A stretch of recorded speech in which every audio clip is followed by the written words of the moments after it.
Hey everybody, welcome to the No Shill Zone with Ben and myself. Hope everyone's doing well. So I think right out of the gate we should talk about Bitcoin's move here. I think that's the first thing on the radar. I can just quickly show it on my chart, then we'll flip it over to yours, Ben, here. But basically what we're doing, we can see this little area here that kept on getting hit over and over again. And then weekend price action floated up, and today we're seeing a little follow through rally. I have resistance currently sitting at this upper band of this trend line, which is just above 54,000. We're only about 1,400 bucks away from there. So I think that is a very real possibility that we could be headed into that level. Then that's the next big test. What do you have on the docket? Yeah, I mean, Bitcoin keeps repeating this pattern of getting a really strong move up, consolidating, going higher, and then sort of retesting some of these longer term moving averages, right? Strong move up, consolidation, up, down. And it kind of just keeps repeating itself, right? Where after these strong moves up, we consolidate for a little bit, put in a higher high, get a bit of a reset. And I think that's likely what's going on right now. And the other thing too, and I know everyone's fully aware of my views on sort of the Bitcoin dominant stuff, but when you see like the ETH Bitcoin valuation rally like it has, and you see some of these alt Bitcoin valuations rally like they have, and if you believe in the Bitcoin dominance theory that it's going higher, that just means there's all that liquidity from those altcoins that'll just eventually make their way back over to Bitcoin, especially as the halving approaches and all that stuff. So yeah, I mean, it seems like there's liquidity there that Bitcoin can absorb back.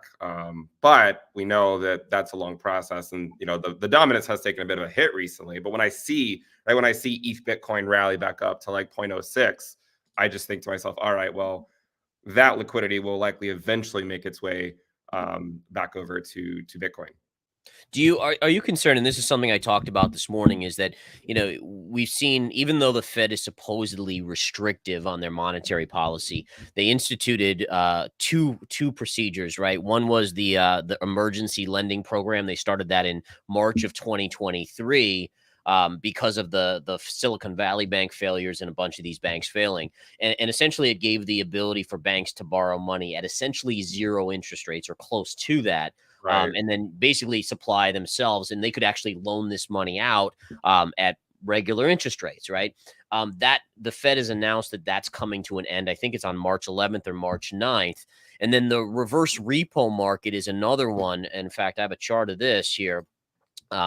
Basically, for those of you that don't know, the reverse repo market was a place where the banks could park money during periods where they just wanted to put money aside, right? It was a way for them to do that, and I want to just show this, right? So if we look at this chart, this is when reverse repo, and basically when you park money at the Fed, it's being taken out of the banks, meaning it's essentially taking liquidity out of the system. And if we look at the reverse repo, it started in basically November of 2021, which, by the way, coincided with the Bitcoin top and the stock market top. And it topped out in 2022 and started to fall in October of 2022, which is when the stock market topped out before this run from there until now. And essentially, when you see this dropping, this means the Fed is pushing money or giving money back to the banks, essentially liquidity, giving them massive amounts of liquidity. This was almost 2.4 million trillion dollars, and they've pushed this all the way in. And I guess my point here is that if you look at this number, it's getting close to this longer term kind of normalization, which means that eventually the Fed won't be pushing this much money back into the banking system. And then if you talk about the lending program that I mentioned, that's coming to an end, I do wonder if asset prices, which have been elevated due to liquidity, are they due for this kind of like starvation mode where you don't have the same liquidity flowing into the markets? I don't know. I'd love to hear your thoughts on it, Ben.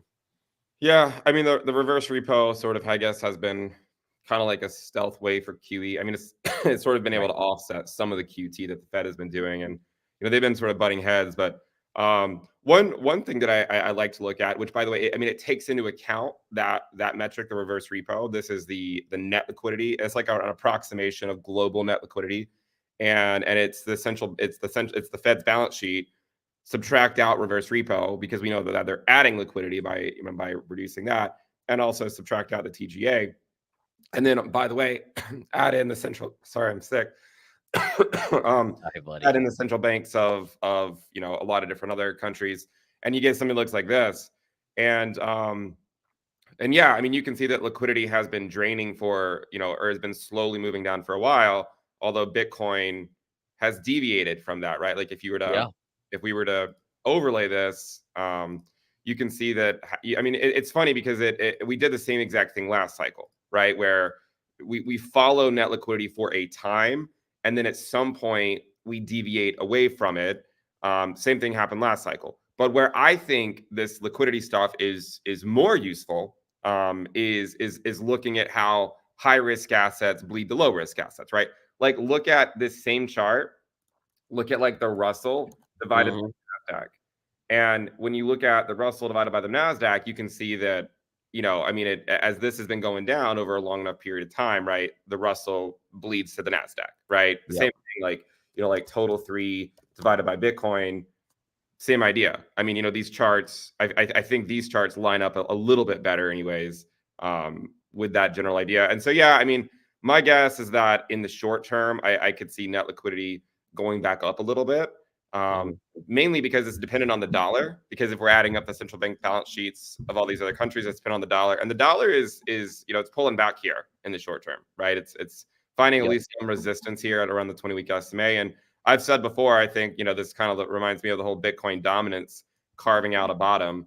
And if it follows that Bitcoin dominance carving out a bottom move, then it means, forming some type of higher low, somewhere over here. So I think net liquidity is Interesting. really useful, especially looking at high risk against low risk. Yeah, and just to show my dollar chart, what I have here is yeah, just like you were mentioning, the dollar's gotten a little weaker. We had this little short-term upsloping trend line here that we've broken. But again, you could make a case that you still have low, higher, low, higher, low. At this point, we haven't made Right. lower lows yet. So it could eventually turn back up. But I do think looking at this trend line, this would be the one that I really watch. Not that one there, this one right up here is if we do start to turn back up, we've got to get through that. Now, if you break through this down sloping longer, I mean, this one goes back to the 2022 highs on the dollar, which again, that was basically when the markets turned around, right? When Bitcoin bottomed out, when we saw the other assets really like the stock market really bottomed out, starting to move up. So that'll be interesting to see is if we can break above that in the dollar, how does that react or how do asset prices react? Yeah, and like liquidity last cycle had a very similar type of move, although I think this cycle it's been a lot more pronounced. Last cycle the S&P sort of topped out right there in, right in January 2018, right as net liquidity topped out. Mm, Um, and then you can see that there was two clear distinct bounces in net liquidity right there. And the first bounce, the first like sort of top corresponded to the S&P bottom, right? mm, That first bounce corresponded to the S&P bottom. Same thing right here, right? Like net liquidity topped out right there. That's where the S&P topped out. And then this first bounce, that's where the S&P bottomed, right? Like it's a very similar type of pattern. And then the second bounce was sort of after the S&P was making some of these more durable all-time highs, right? And yeah. that's kind of where we are right now.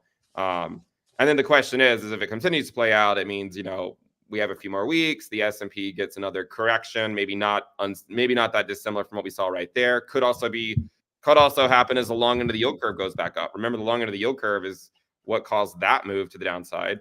And if inflation remains sticky, we could see that again. And then, then you get another move higher by the S&P, and then finally QE has to return in all its glory as the Fed is forced to pivot. But again, that's a long process to carry out. Yeah. Yeah. No, I agree. I agree 100%.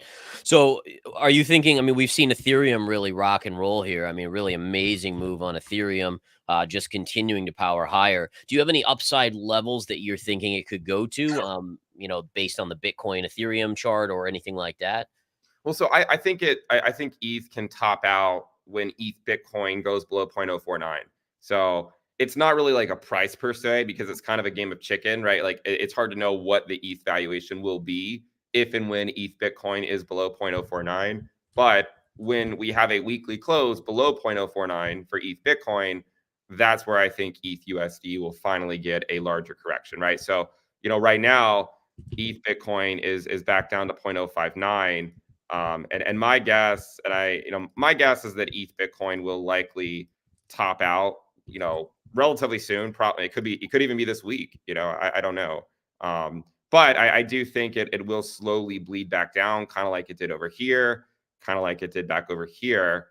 And then once that happens, I think then you start to think, all right, well, this could end up forming a top for ETH USD. So that's my view. Just below 0.049, then I think ETH USD gets a larger correction. Hard to say exactly where that's going to happen. I mean, and what we talked about last week in 2019, ETH rallied from like $80 to 360.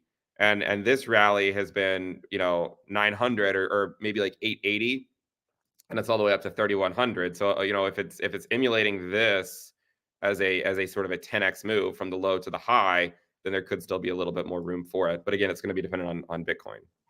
Yeah, I have a 618 fib retrace that's kind of on my radar coming up here. Looks to be right around let's see here. Yeah, right around 30, just above 3,300. So just an interesting level to watch, around 3,325. That'll be the 618 from the previous high on the cycle, on the bull market cycle, from here to the low. So I think you're right about that. It does. I mean, just based on the relative strength too, you would assume it should push a little bit higher here.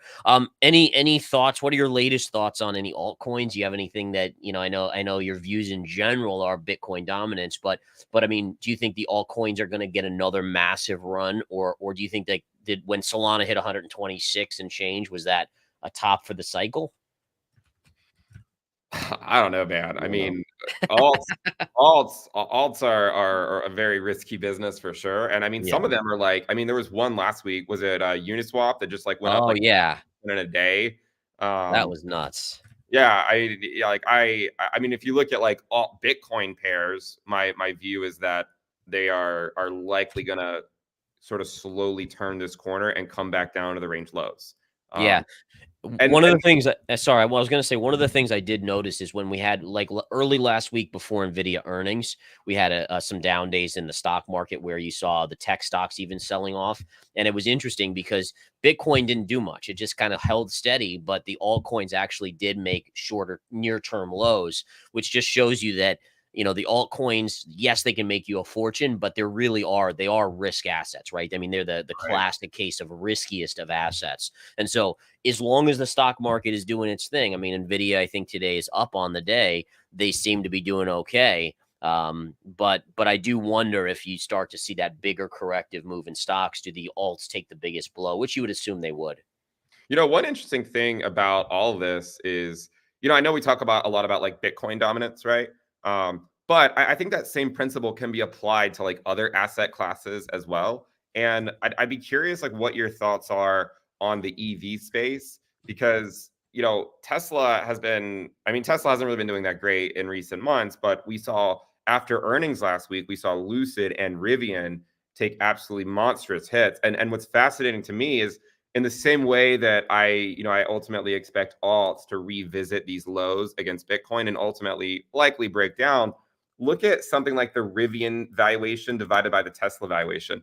And look how perfect it is, right? That it is now revisiting Wow. that exact level. This is the June 2023 low. Now the Rivian valuation against Tesla is now at that low, basically almost to the decimal place. Amazing.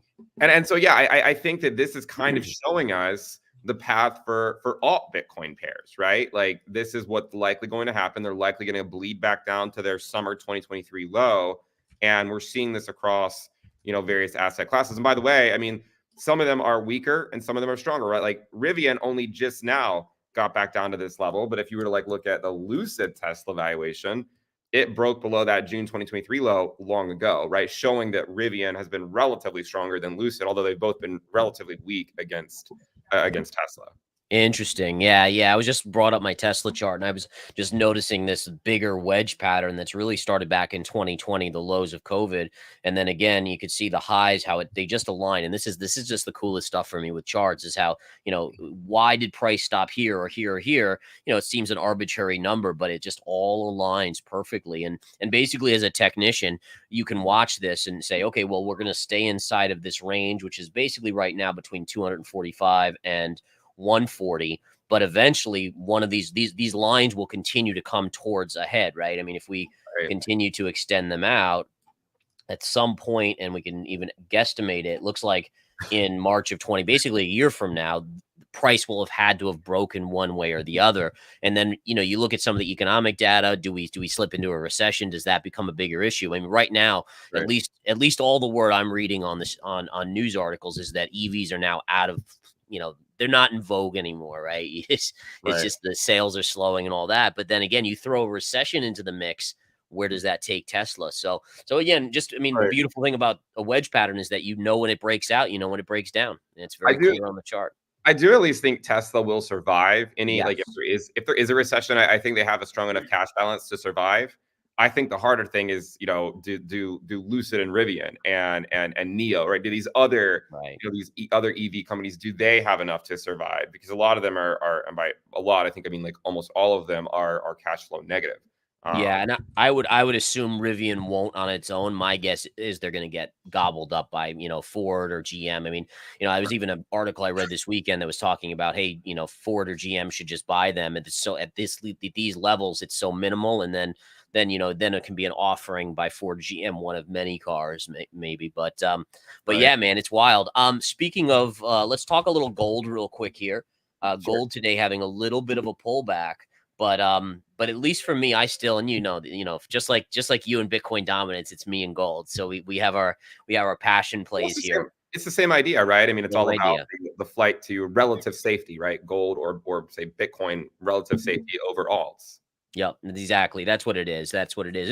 And I think it's important to recognize is that just like with alts, you may not make the most money. Like an alt can go up 1,000x. I mean, probably in a short time, Bitcoin's not going to do that.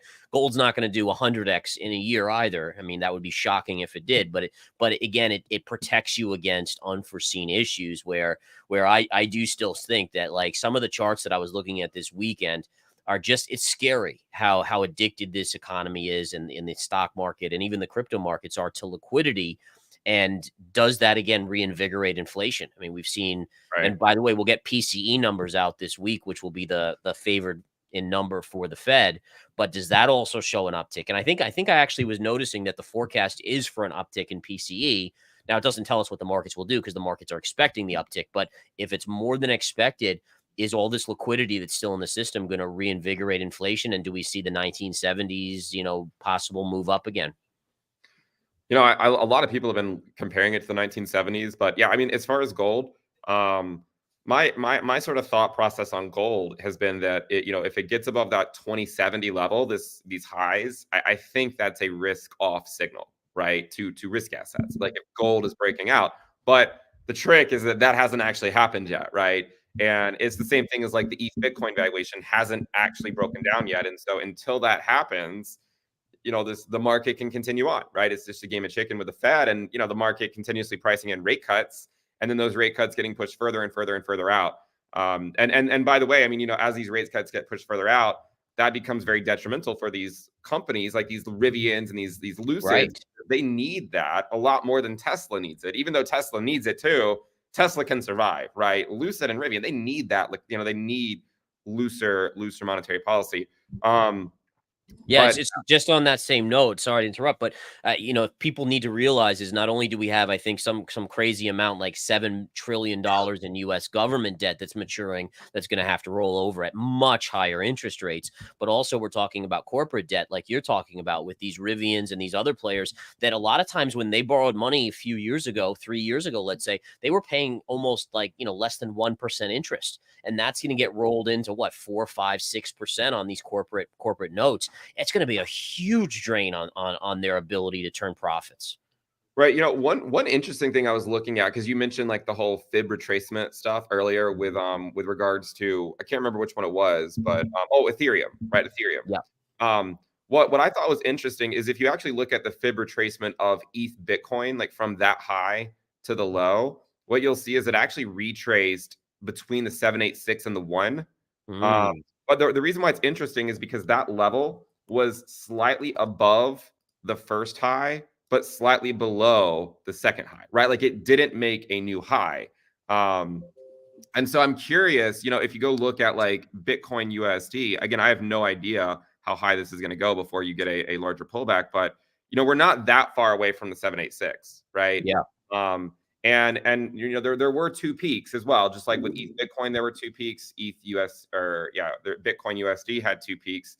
And so, you know, it ultimately becomes a game of chicken. Like, where does Bitcoin need to go to break ETH Bitcoin down, right? How high does it have to go? And I think that's ultimately what's the liquidity is flowing back and forth, right? And eventually, I think it breaks it down, and then we sort of finally see that larger pullback. But until that time, who knows? You know, who knows? I mean, we have the halving coming up in what, just a couple months, less than a couple months, in fact. Yeah, Um, yeah. yeah, and also there's there's of course a narrative to fight it for Ethereum, and that's the spot ETF. Like, what are your views on that? Like, about the spot ETF for ETH? Do you think it's going to be consequential for the markets? I mean, I do think so. I think it's going to be a little slower moving. I think the excitement over ETH, at least as of now, like if you were to talk to 100 people on the street, many more would have heard of Bitcoin and be much more interested in the Bitcoin spot ETF. But there's still a market for it. For me, it's just always investors. I think in Bitcoin specifically, but eventually ETH, they have to remember that it works both ways, right? So right now, every week I'm seeing, a new record for liquid, for buyers and money going into these ETFs. But remember, when the stock market sells off and people get scared, that will work on the reverse. So you just have to, be aware that I think a lot of Bitcoiners, they really think like, oh, it's always going to be another $1 billion or 2 billion every single week going forward, and that's not going to be the case. And eventually, it can have a very big detrimental. Like if you get investors freaking out over something, and they just want to get out of everything, it can have a big impact as well on Bitcoin's price. So I think ETH will be important, but probably not as important, I'm guessing. Right. Well, I mean, you saw the you were trading the .com crash, I Yep. believe, right? And I mean, look what happened with QQQ after that one launched. I mean, it went up what, 2x from where it Yep. launched, and then look what happened after it. Right. But again, like that process, it took a year, you know, Right. for it to ultimately top out. So yeah, just something to think about. And I think that's important to recognize, is that the timing of everything is hard. I mean, I think it's very easy for us to look at the data and look at how inverted yield curves once they uninvert. I mean, but again, we don't know when that uninversion will happen. We do know that historically that triggers, or that's when the recession tends to take place, but we don't know, again, is it this month, next month, a year from now, even in terms of the inverted yield curve uninverting. So timing is so hard, man. I mean, that's something for almost 25 years of trading. Timing is always the trickiest thing. Right, and that's why people should have, or that's why I think it's a good idea to just have kind of like an investing strategy, not really based on trying to time exactly when it occurs, right? And so, like, Bitcoin, I think it gives exposure to the upside while minimizing the downside risk. Gold, same idea, right? I mean, gold's Right. probably going to outperform the other. I mean, it's probably going to outperform silver, I imagine, for a while. There was another thing that, we talk about Bitcoin dominance a lot, but there's another dominance metric that might be interesting to talk about, and that's USDT dominance. Mm. And what's really cool about this one is, look at, think about where all of these occurred, right? Like these where it tagged this trend line, right? And everyone's going to know exactly where Bitcoin was at the time. This was January 2018, right? Yep. June 2019, right? That was just before a larger drop. This was just before the pandemic drop, February 2020. This was March 2021. This was November 2021. And so I think that, and the reason I'm bringing it up now is I brought it up, I think, about a month ago. We were talking about it, when it was back up here testing that 20-week SMA. It started to drop again. And the concern here is, is it going to that 4% level, right? And if it does, is it going to emulate what it has done previously when it hit these, this sort of this trend line here? So it's something like to keep in the back of your mind, I think. Do you think that we'll see, are you more in alignment with interest rates, that we'll see 3 cuts later this year? I mean, do you have any sense on where that likely will come in? I mean, obviously we can look at the Fed watch tool, but we know the market has been always favoring cuts faster than what it seems like, right? I mean, if you went Right. by the market, we were going to have a cut last year and we didn't, right? Right. Yeah, I think we'll probably have at least a few cuts this year, but I don't think we're gonna, unless something catastrophic happens, right? Like there's like a black swan event. I don't think we're gonna have what the market was initially hoping for, right? I Yeah. mean, it could. I mean, honestly, it very well could play out in a very similar manner as 2019 did. I mean, and it is so far. I mean, if you look at 2019, what's interesting, and I think the path to getting there has been slightly different.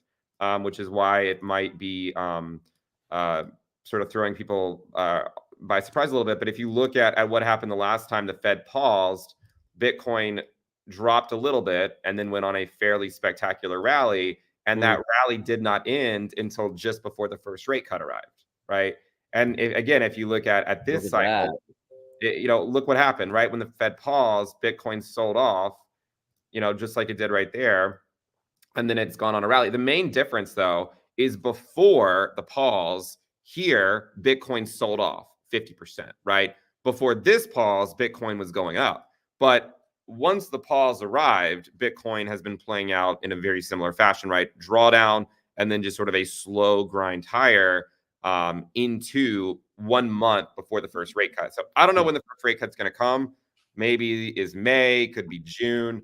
I don't know, but as the Fed started to cut last cycle, that's where crypto finally took a breather, and the S&P left crypto behind. Actually, I'm sure you remember during those rate cuts, a lot of these, a lot of smaller companies loved seeing looser monetary policy, but for some reason, crypto just couldn't keep up once those lower rates actually arrived. Yeah, and speaking of which, we have seen the underperformance of the Russell compared to the Nasdaq. I mean, it's probably the widest difference in performance between two indexes that generally are made up of many similar companies. Obviously, the Mag 7 not so much in there, but yeah, it's been amazing to see how small caps have underperformed. That's actually one of my favorite trades right now, is looking for a catch-up trade in the short term. It's not a long-term trade because I think once we hit a recession, small caps are going to get crushed. But there's this period where you'll probably see a little money rotation out of the large players, some profit taking there. And I think you could see a catch-up in, especially if PCE numbers come in decently this week, then you'll see the Russell really rip to the upside. Yeah, and it's kind of funny how similar this is, right? Like after the pivot, it then rallies and then consolidates for a few weeks. It's kind of like our ETF consolidation, and then it rallies a few more weeks and then gets a red week, kind of like we just saw, right? Rallies a few more weeks, then we get another red week here. Maybe we're sort of going into that final phase where that liquidity just really goes back to Bitcoin. And I know, like, right now I've been getting a ton of messages from people saying like, hey, what do you think about ETH Bitcoin, right? Because it's rallied back up. But, it did the same thing in 2019 as well, right? In fact, at the same exact time, I mean, February 2019, look at that. ETH Bitcoin rallied for a few weeks and it almost took out that prior high from December, but it didn't actually quite take it out. And then it just slowly rolled back over. I don't know. I mean, we're not that far away from taking out that high, so I don't want to say it can't happen, but it is something to sort of keep in the back of your mind. Yeah, I agree. And it looks like the dominance, at least my dominance chart, just continues to kind of hammer on this area of resistance here. I'll pop it up real quick, but you can see that we just kind of keep on tiptoeing above this line of dominance and getting kind of rejected here. But really, one of the things to just keep in mind, at least as a trader, you look at patterns like this, right? So you can start to see a kind of a channel development here. Bear with me as I do that. But look at that. It's almost a perfect little parallel channel, which again, that's actually bullish. Like if you just took that, like if someone just said, hey, this is a stock chart or this is a whatever chart, I'd be like, oh man, that's getting ready to break out to the upside. It's just consolidating in a flag pattern there. So it'd be interesting to see at what point that happens.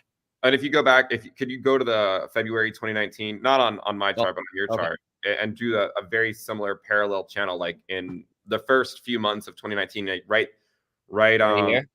No, before that. The one right here. Yeah, that parallel channel. And that was going into the first rate cut, right? Yep. And then eventually it broke to the upside and just went on a massive dominance rally. That's a great point. Yep.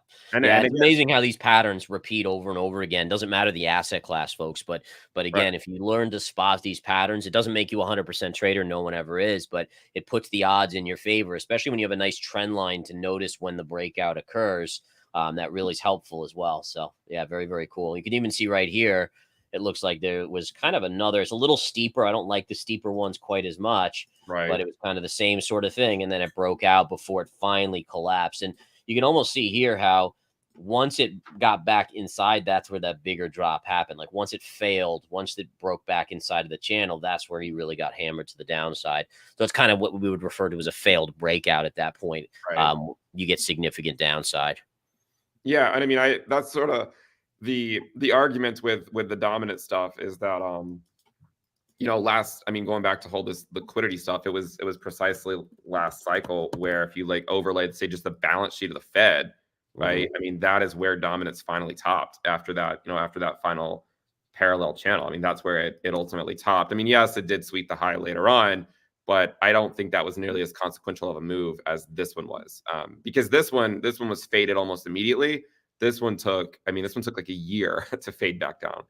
Interesting. Oh yeah, I think we should wrap it up there. Yep. It's been about 30 minutes, guys. If you're not subscribed to Gareth, make sure you do so. Links to his socials are down in the description below, and we will see you guys next week. Yeah, same thing, guys. Follow Ben here, and appreciate you guys tuning in as always, guys. Thank you so much, and we'll see you next week. Take care.